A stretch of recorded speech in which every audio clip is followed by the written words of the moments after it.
வணக்கம். திருமணம் அதிகமா தடையாயிட்டு இருக்குதா உங்களுக்கு? அப்படி இருந்துச்சு அப்படின்னா, செவ்வாய் கிழமையோட தன்மை வந்து கொஞ்சம் ஜாஸ்தியா இருந்தா மட்டும் தான் திருமண தடை அப்படிங்கிறது வந்து ஏற்பட தொடங்கும். அப்ப செவ்வாய் கிழமை இருக்குதான்னு உங்க ஜாதகத்தில பார்த்து, நீங்க அதற்கு தகுந்த பரிகாரங்களை செய்து கொள்வது என்பது உங்களுக்கு சிறந்த விஷயமா இருக்கும். பரிகாரம்னா என்ன அப்படின்னா, என்னை பொறுத்தவரைக்கும் வழிபாடு என்பதே பரிகாரம் சொல்லுவேன்.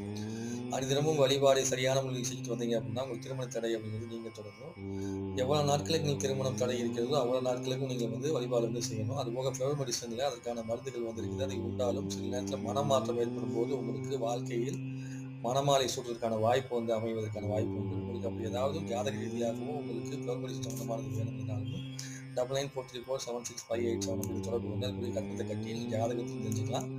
மலர் மருத்துவத்தையும் கொரியர் மூலமா நீங்க வந்து வாங்கி உண்டு உங்கள் வாழ்க்கையை வளமாக்குவதற்கு உபயோகப்படுத்திக்கலாம். சரிங்களா? யாருக்கு தேவைனாலும் தொடர்பு கொள்ளுங்க. நன்றி, வணக்கம். முருகப்பெருமானை வணங்கி வர உங்கள் நல்வாழ்க்கை அமைவதற்கான வாய்ப்புகளை நிறைய முருகன் காட்டிக் கொண்டே இருப்பார்.